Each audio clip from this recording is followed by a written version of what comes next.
এই দিন ইসলাম, এই লা ইলাহা ইল্লাল্লাহর বাণী পৌঁছে যাবে গোটা বিশ্বব্যাপী। যেখানে দিন হয় রাত হয়, দিন রাত্রির আবর্তন পৃথিবীর যেখানে ঘটে, সেখানেই কালেমার বাণীকে পৌঁছে দিবে কে?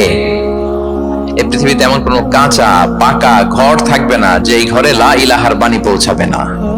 সুবহানাল্লাহ।